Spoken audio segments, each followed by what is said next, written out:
Hey guys, it's Steve. I know you guys are just logging on, but I didn't want to be too late. Anyway, so let me just cover a few things here. Um, Welcome to 2026. So today's training, the Tuesday trainings, and for those of you who aren't coming on time, just totally fine. It's Tuesday, Wednesday, Thursday at 11:30.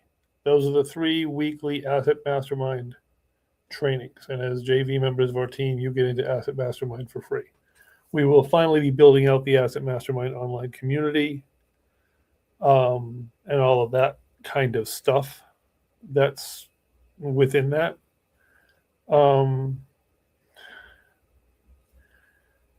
so, what I wanted to cover today is a couple things, and Will and Alex just threw a couple messages over the wall. So I'm going to start with Will's question about rentals. Will is a licensed agent down in the Philadelphia area, not yet an MLS member. In fact, I wanted to look at see if GSBR ever answered that question. Hopefully, they didn't actually. Good, they never answered. Okay, fine. Sometimes it's better to ask forgiveness than permission.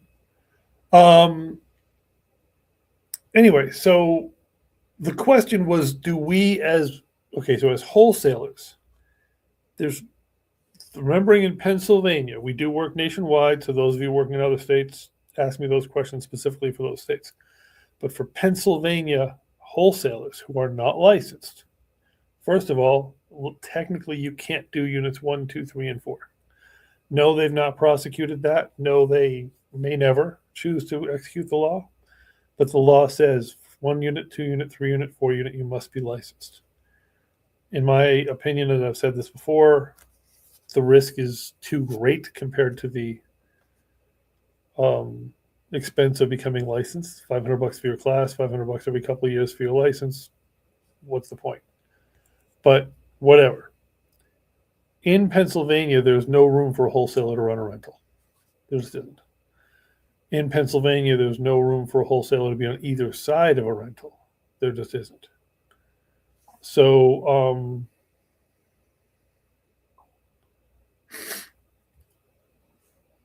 if you're not licensed with a broker, preferably us, you're not doing rentals. As a licensed agent, yeah, you can be a landlord's rental agent, no problem. And I want to divide rental agent, and this is more of a Thursday broker class, but just because the question came up, I want to divide rental agent from manager. Okay, we also run a management company under a separate brand, and that's a different set of skills, set of services.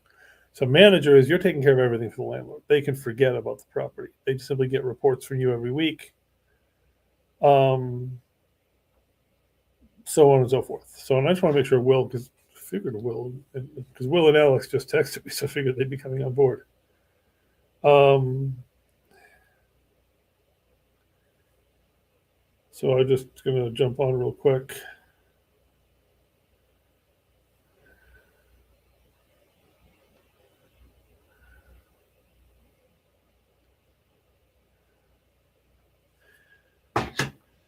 Anyway, so management's a whole different conversation. If you want to do management in your community, we run a management company up here in Luzerne County, Luzerne and Lackawanna County. If you want to do management in your community, we can have that conversation. There'd be a lot of questions as to your ability, your training for it, whatever. I'd be your back office, but boots on the ground stuff, we can have that conversation.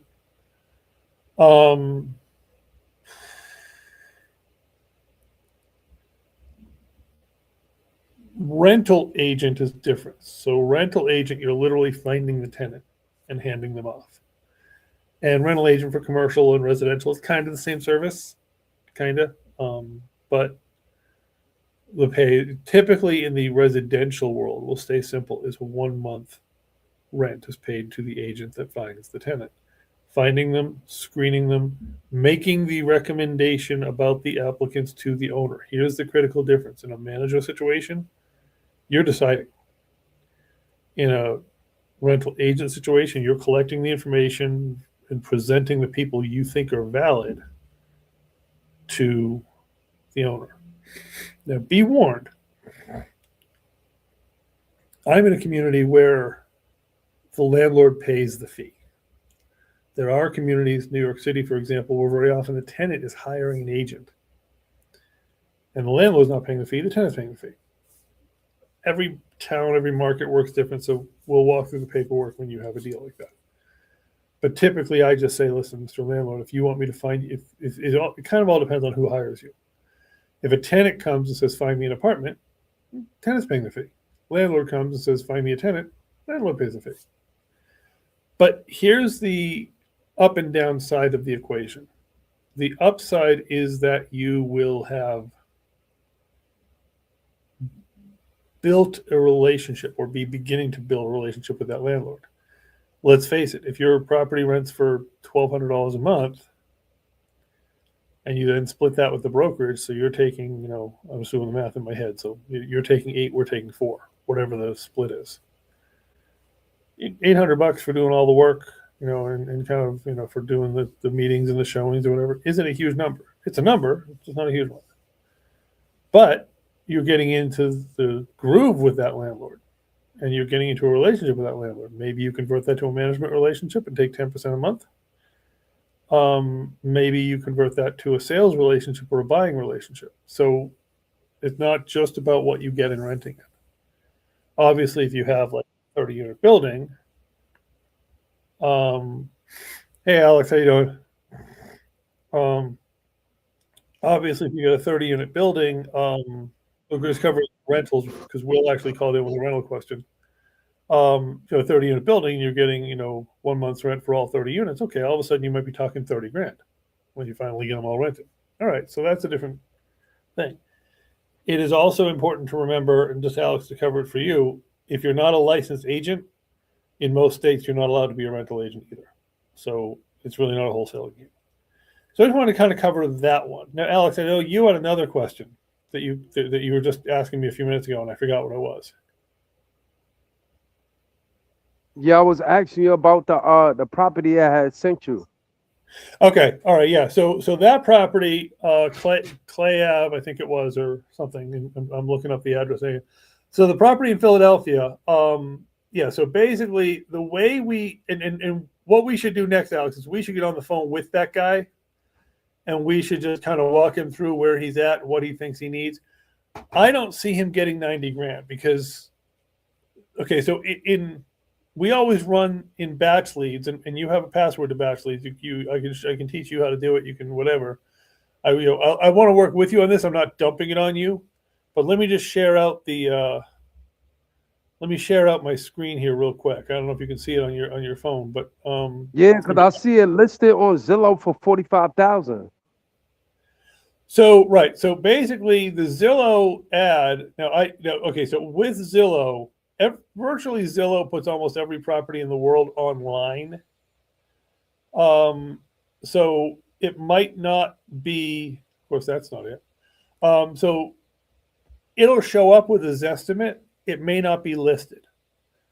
So just because it shows up on Zillow, they put a number next to every property. And I will tell you right now that nothing is crappier than a Zestimate. Zillow, what I always tell people is if Zestimates were any good, Zillow wouldn't have gotten run out of the home buying game in less than 90 days because they started buying based on their estimates. And those estimates are always off by about 30%, sometimes 30 high, sometimes 30 low. But it's never a reliable place. But just because it shows up here, it may not be listed. It may appear on Zillow. That's an automated process. Almost any address you enter, Zillow will come up with something. But nothing, if you scroll down, there's usually something says listed by, blah, blah, blah. It's not here. I'm just using this, not your property, but this property as an example. And it'll usually say off market, on market, listed, not listed, whatever up here. So just because it shows up. Now on that one, it did show up as 45,000 was their estimate. And if you're going to use Zillow, you click behind it and you drop these settings to see what things in the neighborhood have sold for. And this is where you have to be very careful. Pottstown's a small little community, kind of homogeneous in terms of values, in terms of safety. So you can say, oh, and you can say, okay, and so you start looking at things within a half mile within 6 months and say, okay, um, this is what someone bought for $255,000. And it's an important when you're doing these to look not at it's to look only at sold. You don't care listed, you don't care pending. You don't care what someone's hoping to get for something. You care what they actually got it. Now in your address, and I can look it up here to show you, but in your address, within a half mile, we also use batch leads, which is here. Oh yeah, Chew Avenue, that's what it was. So to use Chew Avenue on Zillow, just so you see apples to apples here. To use Chew Avenue on Zillow, come on, there it is. It came up as 45,000. So it come up as 45,000, but again, it gives no indication of being listed. It gives no bedrooms and bathrooms, which is a good indication that it's not listed in any way. It wasn't posted by a human, didn't put it up here, because if they did, they would have filled this in. You can also scroll down here and see. You can see if it was listed by anybody or owner, and it's looking for owner options. So Zillow doesn't know anything about this property. It just churned it basically. It did its AI thing. The reason estimates are crap is because their AI, maybe it's not even AI, maybe it's just a data mine, but it grabs everything in a radius. And it doesn't care if it's broken, fixed, foreclosure, tax sale, any court recorded sale. And it just kind of does a square footage or a bedroom algorithm, and all of a sudden, bing, there's its price. So it's blind to any actual facts. But same thing, you pop behind it, and herein lies, this is a great example of the problem. A 4-bedroom, 3-bath, 1,300 square feet, 325 versus 60. You're in a city community, and I don't know how far apart these two are. We'd have to look. But the point is, you're in a city community, you might have that. One block is, upscale tenants and owners. And I'm not picking on this neighborhood. I don't know it, but one block you get shot. So you have to be careful in a city, like block by block, who is on that block. Obviously, here the finish of the home is hugely different as well. This home is rather in need of work. This home is rather finished. Oh, these are almost too perfect. I'd actually wonder if these are AI simulations, but whatever. So what you're looking to do, and you use batch leads as well. We have codes for batch leads, so we have passwords we can give out. Everybody can use it. We want you to use it, but we're seeing things, and same problem here. I'm seeing 235, and you can click on the picture and you can see what 235 buys you. 5504 Chew Ave. There's not this property. This is your subject property. This is this other address. So this is what 235 buys you at this address, Ross Street, which is 0.69 miles away, which in a city like Philadelphia is forever. We always say half mile last 6 months, but in a downtown community, it might be, 1,000 yards. It might be less. A friend of mine who invests heavily in Baltimore, he was the one that literally taught me, one street is expensive, one street you get shot. And that's how it was when I was growing up in Boston. So you have to know the city, you have to look at the crime rates and whatever. What I'm seeing from my research of Chew Ave is it's much more this row. It's much more a finished value of this, like this. This is 135, and it's looking, and you look for telltale signs. AI simulation would not have put things like a playpen. Like this is someone's actual home. Someone's actually living here. You kind of look at the pictures, and yeah, it might have been staged a little bit, but they cleaned up their living space. This wasn't faked with a fake TV and whatever. Nobody would put this other crap in if you were faking furniture. So this actually sold for 137. So dipped in, let's call it gold. And here are a few things to look at. They've got what is almost guaranteed to be a granite or solid surface countertop. You pretty much aren't going to find that kind of edging in Formica. let me go back to a better shot of the sink. That's an undermount sink. You only see sinks undermounted underneath the countertop in a granite or solid surface application. So someone did a good quality higher end renovation and they ended up with a value of $137,000. So 130, maybe 150, call it, again, this is assuming this is actually comparable neighborhood. It's a half mile away. Like I said, depending on direction, we need to know more about the city to know. But I don't believe, based on the Zillow numbers and based on other research I did, I don't believe this is a $250,000 town. The other thing I do is I take the address in question and I do Google. I like Google Maps. I don't like anybody else's maps. Or Google Street View, same difference. Well, different application, but they kind of obviously cross over. They're all Google. And I want to see, come on, gerbils. I want to see what it looks like from the street level, because you'll learn a lot about a town or a whatever, town, community, house, whatever, by looking at from the street view. We'll get back to the overhead view in a second once it lets me see street view. Okay. So what am I seeing here? I'm seeing a nice little town.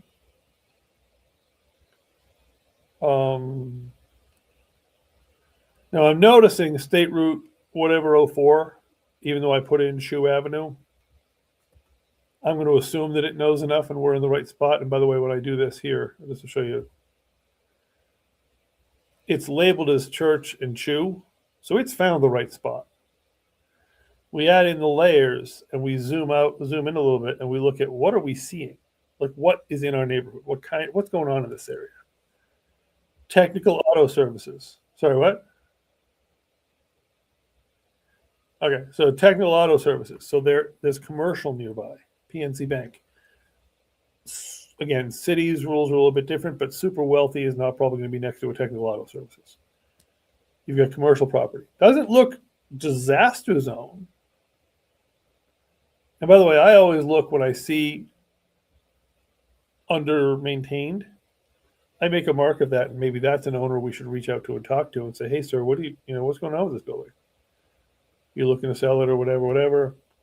But basically, you've now learned a little bit about what's going on nearby. You've got an apartment complex here, whatever. You then go to the street view and you say, okay, I don't know if this is 5504 or, because sometimes Google will put you down. Maybe it's this one. We don't know. But I'm like, all right, it's a nice community. Does not look burned out. Does not look bombed out. Doesn't look dangerous. But I'm also looking and I'm seeing on-street parking and I'm seeing very average cars. Not, horrible jalopies, but so I've now said to myself, okay, this is probably not $1 million neighborhood. Now I don't know if I was on a different block or what, but when I was previously looking at this property, oh, here he is.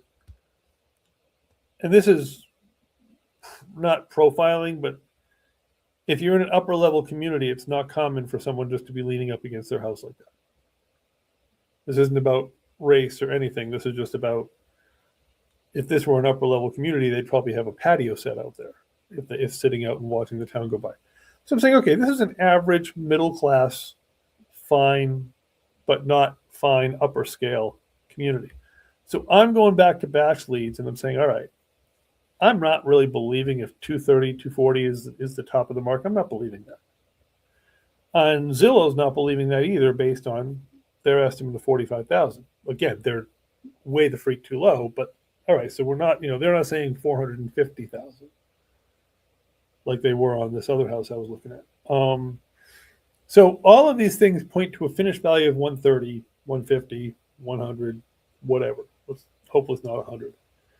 And I don't believe in Philadelphia it's going to be 100. Like that would be probably a finished value in a bombed out part of Philly.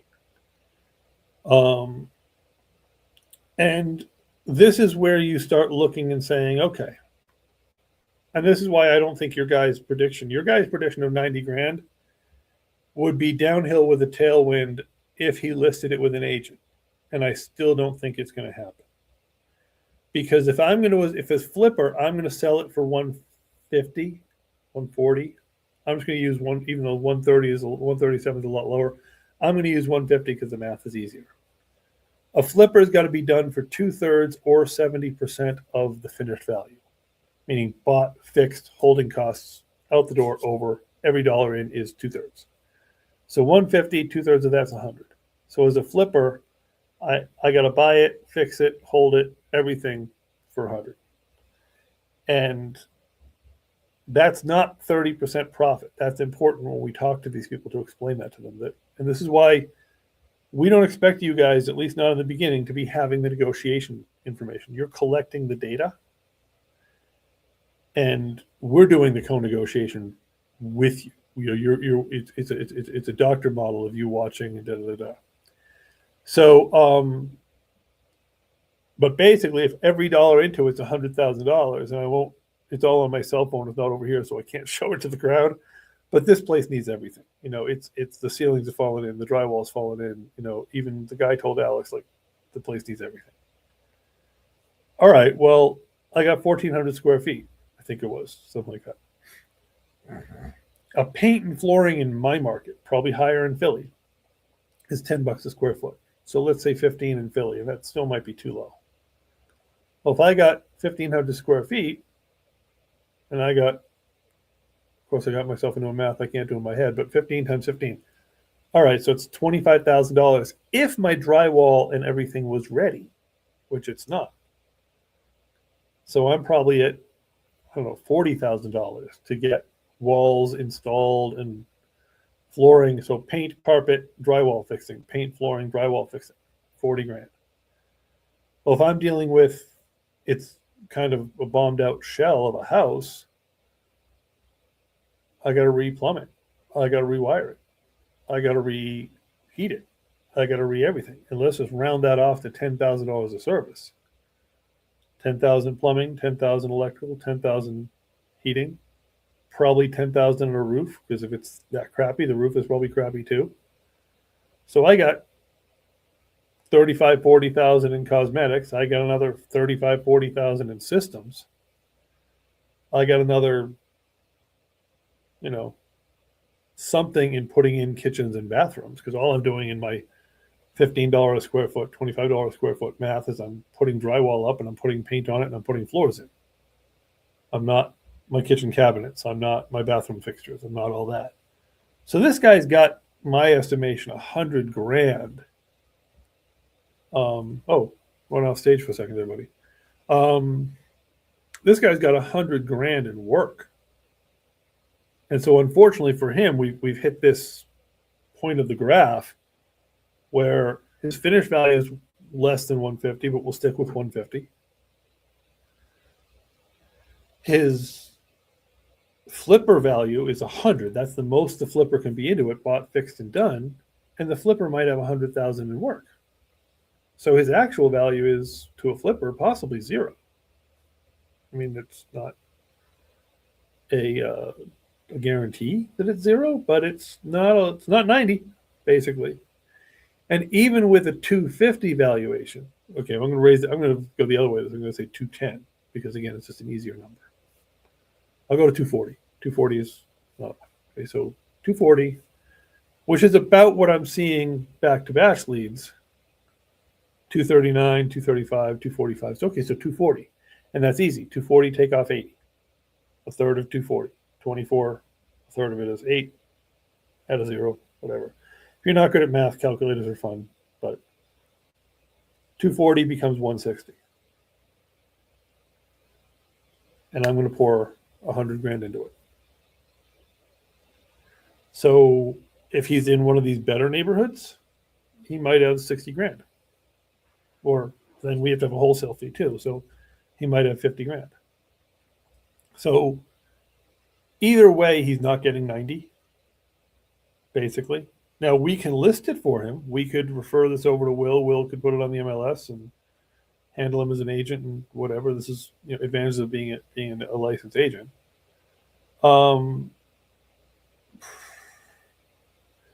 We could list it for him and see what the world says. But this is where the advice part of the equation comes in, because the thing, what, and this is, there's no like, this is the way it is. There is no, this is the way it is. But realtors get more money for properties because they're dealing with end buyers. That's the difference. A flipper has to have that 1/3. The 1/3 is not profit. That pays their lender, that pays their agent and closing costs and transfer taxes, their holding costs, and their profit. So you're making a profit of about 10%.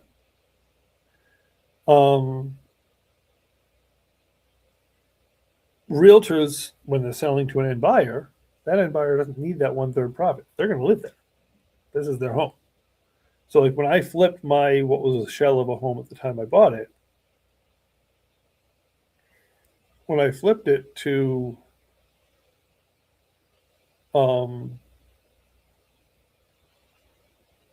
live in, I didn't care about the 1/3 pad. I said, okay, it's got a finished value of $200,000. That's how much I can, the bank will give me 80%. That's how much I'm willing to put $200,000 into this home. I don't care about my 1/3 pad. I'd like to say at 80% because I'd like the bank to pay all the bills, but whatever. The challenge this guy has on Shoe Street is that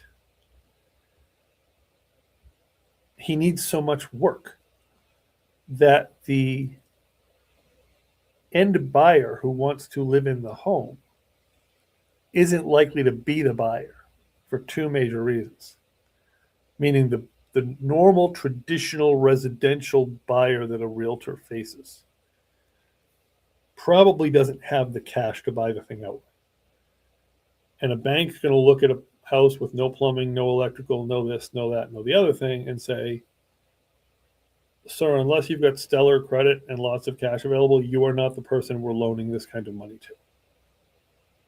Because as a typical residential person, you don't have the skills, the cash, the wherewithal, the time, whatever, to pull off a flip of this level.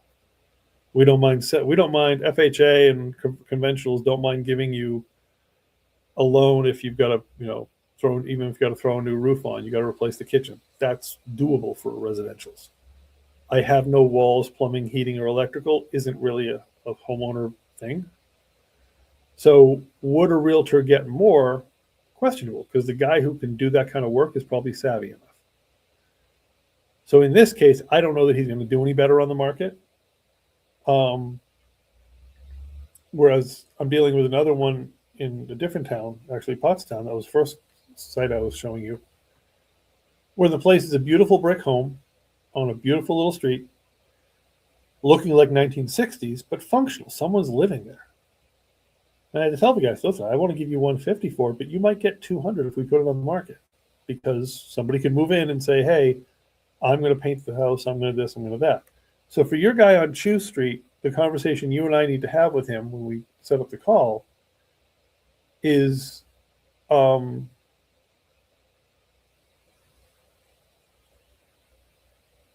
bluntly that. Say, listen, sir, as flippers, I'm concerned you have any value at all. And here's why. Things selling in your neighborhood look like they're selling for around 150, right? Yeah, that's about right. That's what my neighbors are telling me. Okay. Well, if I got to do this, if this is how flipper math works, we walk them through the whole thing. Flipper math is I got to have money for my lender, my realtor. I still got to make 10%, so 30% goes over there. You walk them down and say, okay, well, if we're at 150 finished, you walk them right through. You don't hit them. We don't hit them with a number. And this also, by the way, you're not licensed, so I have to be involved in that conversation. You're allowed to collect data. You're not really allowed to do a negotiation. But we walk them through and say, listen, here's the facts. Now we can try and get a higher number for you. We can try to assume it's a 250 finished and but we want to be honest with you. And we do have a 50-50 game we play with people on this one where we say, listen, we can't tell you, you don't have a value here. We want to split 50-50 whatever we get for the house with you. We get an offer of 20 grand. If you decide to accept it, I get 10, you get 10. Done. So with the Chew Street guy, he's in a challenge situation. and this is the game. Bluntly, I don't want to I don't want to sugarcoat it, but this is why you guys are so critical to this operation. Is that your part of it is getting in front of as many sellers as possible that want to talk the game, collecting the data for us from the sellers that want to talk the game. And then when we do the research with you and we walk you through the thing, um, sorry, I just put the wrong. I'm opening up a new page. We go back to them. So once you've found a seller that wants to talk, here's what I want to drill into everybody's system of working. And the more comfortable you get, the more advanced you get. Uh-oh. Why did my computer just freeze up? Okay. Oh, it is still running. Okay. Sorry, Alex, you and I froze at the same time. I'm like, oh crap, the computer failed. Anyway, so initially when you're learning, you get on the phone with a live seller. Try to dial me and Ryan in for that initial conversation. You'll listen, we'll talk, you'll take notes. Eventually you'll say, hey, I'm comfortable doing it. We'll flip roles. You'll listen, you'll talk and write down notes, and I'll just listen and kind of guide you. And then eventually fly on your own. You can decide when you're ready for those stages. And then you bring the data back to us. We organize it, and then we make the call together to the seller for negotiation. Again, there is an experience level at which you're on your own. We have a new guy out in the Massachusetts market who is been doing wholesale for 5 years. So like he can go a little further. Legally, questionably, but at least in terms of experience. So you never, what I'm saying is you're never alone in this at all. But when you, what your job is, where you guys are absolutely critical, is getting the sellers on the phone, getting the information and getting it over, and then we'll walk you through the rest. So any questions there? Yeah, I want to ask a question. So you want us to get them on the phone together, or we could talk and see if we could close it? I mean, that all depends on your experience and comfort level.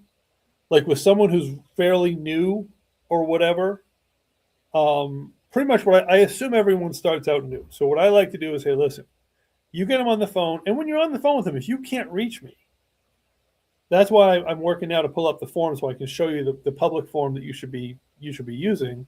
And by the way, the form is easy to find. It's at Hunting for Homes.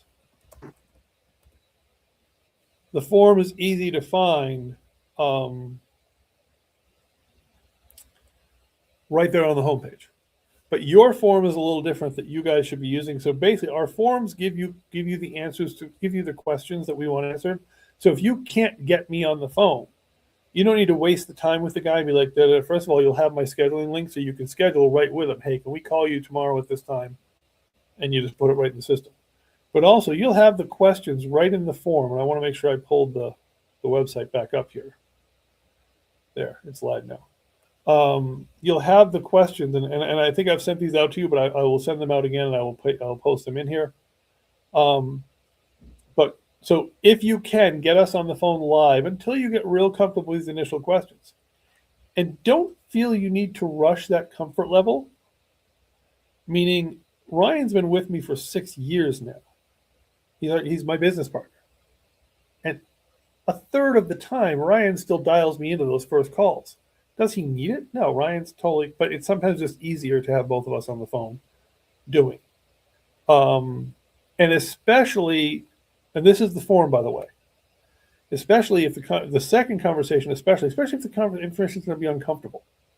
Like with this guy, it's going to be uncomfortable telling him there's no math, sir, under which you have what you think you have. The form you sent me, I got it. Yeah. Okay. Yeah. No. I'm doing this for the recording. I'm doing this so everybody sees it. But basically, so we would love to initially. The way it works is what I call the doctor method. You dial in with me or Ryan, either one. We do the call with you. One of us, whichever, does the call with you.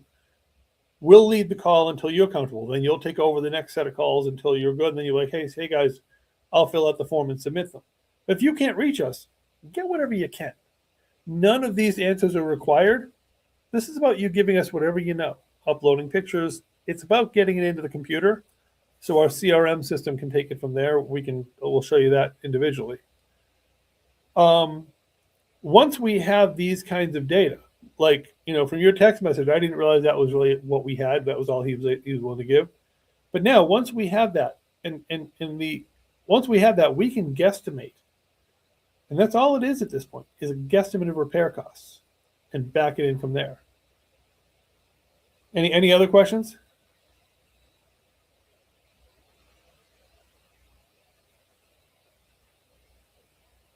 So you All right. want So me to just get him on just the just to call be clear, tomorrow?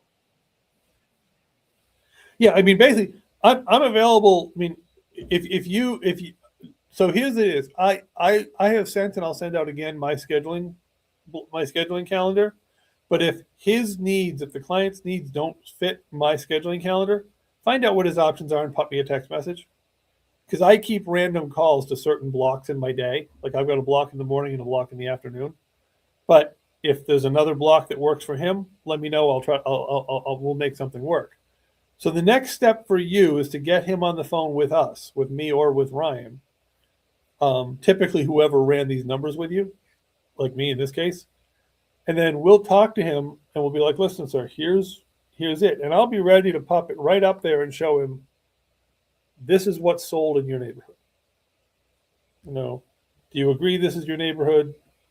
This is what we have. Do you know more? And we're on the phone with him, so we're not showing him this on the screen.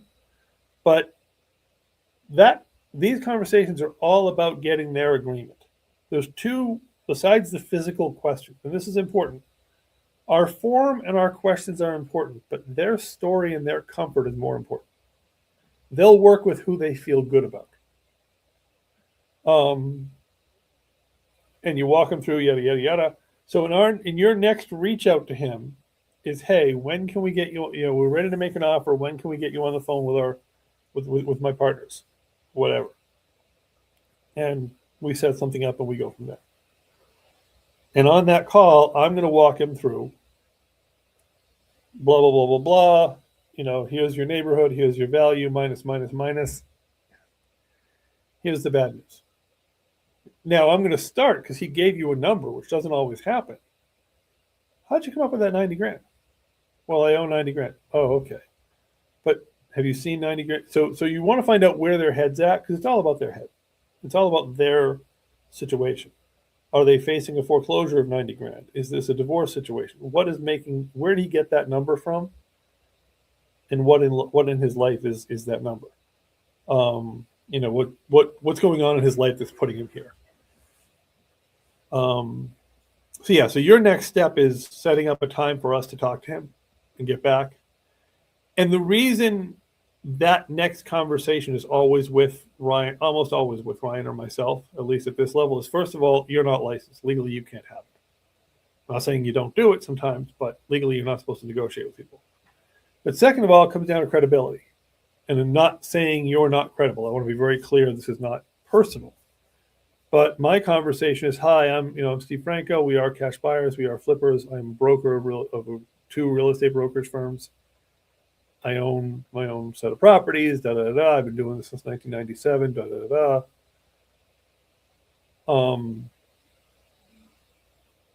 And this is, and by the way, I always stick in. By the way, under Pennsylvania state law, non-licensed people cannot do wholesaling. So if you're getting offers from people who are not licensed in the state of Pennsylvania, be extremely cautious. They're probably going to give you a number. They're going to give you what you want to hear. Then when it doesn't work out for them to make a profit, they're going to disappear on you. So it's a friendly warning, I guess. But all of that is our little credibility kit. We'll zip through that, and then we get into his situation. So he knows we're legit. He knows we have the capability. He knows you brought him to the right people. You're part of the right people. And so when we start giving him the bad news, he may hate it. He may swear, he may this, he may that. But he also knows at some level it's coming from a place of honesty.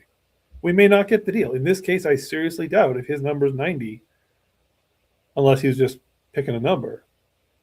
I don't think it's going to, it's very hard to come from 90 to 0. But we come into it and then we see what he's willing to do. Is he willing to list it? You know, if he doesn't like doing a cash offer, 50-50 or whatever, you know, is he willing to list it? Is he willing to come down from 90 to 40? He comes down to 40, it's worth a shot. Because in actuality, is a place worth zero? No, it has a value. You know, is there a flipper out there that would look and say, yeah, I'll give you 45 for it? Yeah, probably. And especially as it's Philly, I know enough investors down there that I can about, you know, if we get past the second conversation, even preliminarily, I got 5 lifelong Philadelphians that I know who are lifelong real estate investors, and I can text out the address to them and say, hey, listen, what would you think this neighborhood's going to be worth? And they're totally like, they're people who would not screw me over. I could send it. Normally, we don't share addresses until we control a property. And we definitely don't share addresses with buyers until they've proven that they're legit. But, you know, if I know somebody, like my primary lender lives in Philly, grew up in Philly, his family has owned property in Philly for 100 years. Hey, Joe, I got something on Chew Street. What do you think it's worth? No problem. You know, Joe will know that. He grew up there. So your next step is to get us on the phone. And that's the holy grail. Now, here's the thing. Once you get us on the phone with them, I want to be clear with you guys. This is where you get a choice. Lots of choices, I guess. But in your JV agreements, there's the 3 levels, the 15, 25, and 50 or whatever percentage-wise. The longer you stay in the equation, the more you get closer to that full number, which eventually goes up to like 80% when you're licensed. But in experience. But so like if you say, hey, listen, I've introduced Steve. Steve, I don't want to do the rest of the part of it. You know, when it closes, send me my 25%. Great. You've earned the 25%. You got us on the line with them. You collected the information. You've gotten the basic data. Good. What I'm saying is there's always a choice in every deal, because you might say, hey, you know what, my real job is getting busy. My kid was just born. My whatever. I don't have time for this one right now. I introduce you to the guy. It's you. Or you might say, hey, I want to stay in the whole way. And, you know, great. We would rather have you stay in the whole way. And we'll direct you in whatever. So what I'm saying is when you look at your JV agreement, you see 3 different pricing points. That's really your choice more than ours, basically. We would love you to be in the whole way. Yeah, so in this guy, the next step with him is let's get a conversation going today, tomorrow, whenever he's available. Just kind of be, hey, you know, when can we get together? And we don't have great news for this guy, but, you know, we get back to him, we tell him where it's at, and see what he wants to play. And then once he signs a contract, we move from there. Sorry, what were you saying? Said I'll definitely do that. I'm talk to him today, and I'll definitely let you know. I'll keep you updated. All right, cool. And also, so we can also give you call sheets if you want them. We send out some call sheets on self-storage calls, communities that we've selected that we want to have you call for self-storage, and we can walk you through that. We can help you generate data of other places to call. What I'm saying, where I'm going at with this is if you want help generating leads, if you have your own system and it's working, great, beautiful, no problem. But if you want call lists, if you want markets, batch leads is available to you. It does have a dialer built in. There is a phone number built in. You can pull down lists, driving routes, virtual driving portal. You watch videos on batch leads. You can generate lists of call lists. So this would be a residential tool. We can do self-storage for you. The point is, we can help you get on the phones. We can help you get data of who to call, so on and so forth. Oh, and by the way, this is interesting. I'm glad. Let me put this back on screen. I don't even know if this is on screen anymore. So what batch leads also does, now I know where Zestimate got its numbers. I don't know if you can see that on your phone, Alex, but the reason is Zestimate's not blowing smoke at $45,000. He bought it in September for $45,000. So that's a piece of, assuming this is accurate, which batch leads is drawn from county records, so I believe it will be. And this also tells us estimated value when finished of 153. So it validates almost everything else we've seen. So now, of course, it's telling us the estimated value based on the data we just looked at on it. So it's kind of a circular validation. But right here, here's what he bought it for. And this is also part of the information that we share with him. Say, listen, sir, 2 years ago, if you bought this thing in, September of 2019, 2020, and then you're trying to sell it now, or then you try to sell it a year and a half later, you probably had a value increase there. You bought it. Okay, so he bought it after the value increase, but I guess I'm stumbling over saying it was worth more a year and a half ago because people were still being stupid at what they were buying. That whole post-COVID crazy thing is over. So, like, I mean, no offense, sir, but you're into it for 45,400. Whether that's even the right number, maybe not. Maybe not. We're not going to tell him he bought wrong. We're not going to be insulting about it, but no one's paying you double what you bought it for 3 months ago in today's market. It's just not happening. I could also throw on, and I haven't looked it up, but I also throw on, hey, when this thing is done, it's going to rent for this much. And I think it's going to rent for 2,500 if I remember when I looked at it. I could back him in and say, listen, even the landlord couldn't buy this for 90, put 100,000 into it, and still make any money renting it out. So, but this is really where this is also a key piece of information because we can say to him, hey, listen, looks like you bought it in September for about $45,000. Yeah, about that. Okay. So what's making you think it's worth 90 now?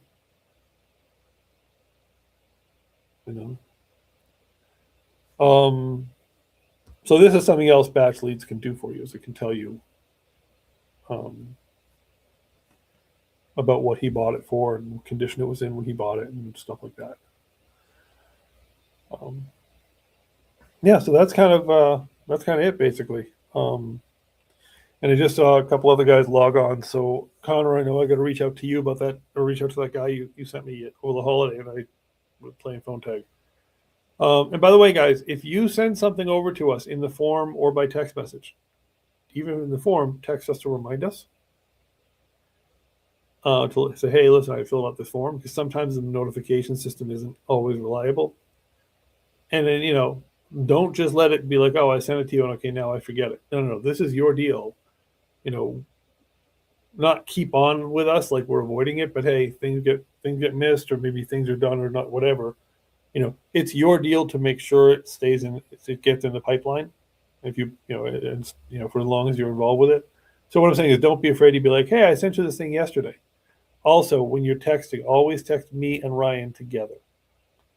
That way, doubles the chance of it not getting missed.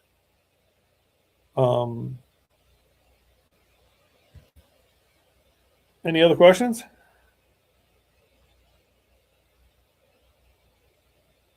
Tomorrow I'm gonna give you a call, and I'm gonna call a guy today, and I'm gonna speak to him today, and we could try to see if we could fix this. Yep. That sounds good. And if you want to start doing any of the dial outs on self storage or anything, let me know. All right. Yeah, so I'm around, and we'll go from there. Yes, I definitely want to close down some deals though. Yeah. Listen. You're exactly where you should be. You're in our face. You're calling. You're looking to hustle deals. Our job is to give you the tools to do it. That's why, like, I have the self storage call list. I have the whatever. We have the phone lines. Our job is to give you the backup. I'm not ever going to be saying you're assigned to do this. First of all, you're an independent contractor. I can't do that. And second of all, you tell me how I can help you develop. Basically, you tell me what you need help with, whether you need lists, whatever. But yeah, go ahead. Try to hook them up, and we'll go from there. Tomorrow's training is on is a sort of a potluck supper. Every Wednesday, I come up with a different topic. Probably tomorrow is going to be self-storage related, because I want to get some of the guys going on self-storage calls. But anything, you can always bring up any question on any of the calls. But tomorrow's sort of a general deal analysis thing, and looking at some things that we're doing in the self-storage world, so you guys understand the opportunities there. And we'll go from there. The other thing to just mention is people always ask us, where do we have buyers? Well, we can, okay, so the deal brings the buyers. So if you bring us a deal in a market we've never dealt in, no problem. If the deal makes sense, we can get the buyers. But what I call the Mid-Atlantic Strip, we have covered very well. We have, pretty much DC through New England. We have lots of buyers throughout that channel. Mostly Pennsylvania, Ohio, and the surrounding states. And this is for residential stuff. Self-storage, national, we don't care. Mobile home park, national, we don't care. And it's all about the numbers. The last thing I want to make sure everyone thinks about is that where the difference is between a listing and a wholesale. And this is why, and Alex, you and I had this conversation last week, I found this on Facebook Marketplace is almost never a good plan for a wholesaler, because we have to get it for less than the world has seen it for before in order to be wholesale. If the world's seen it for 50 grand, we can't put it back out. We can't put it under contract for 40, put it back out at 50, because we're not going to get any more calls than he did at 50. We're going to have to put it out at lower. So we're going to have to, if he was asking 50 on Facebook Marketplace, we're going to have to get him for like 25, bring it out at 35, because there has to be a reason people want to call us. As a licensed agent, whole different game. Because then we're taking a commission on the sale. So if the world's seen it at 50 and he's just tired of dealing with FSBO for sale by owner, then we step in even at the same price. Maybe there's a sale there. So what I'm saying is, if you're prospecting for wholesale, things that are already advertised are not your friend. I'm not saying they don't work. They've worked. I think I've done 5 of them in 15 years. So off market means finding people who have not put themselves out there to sell yet. So it's call lists, it's being visible on Facebook, it's that. Bandit signs, walking up and down the streets, looking for things that look dilapidated, and then I'll show you how to skip trace the location on the owner and find the owner of something. Hey, listen, there's a burned out building on my corner. Okay, fine. Code officer conversations, lender conversations, and they're, finding people who are in trouble, whether they know it or not, who have a reason to move quickly. That's who we want to talk about. So, all right. I guess we're in good shape. Everybody, I'm here all the time. Feel free to reach out by text. Try to always use the group with me and Ryan, just because that way one of us might miss it, the other one doesn't. All right. Thanks, guys. Bye-bye.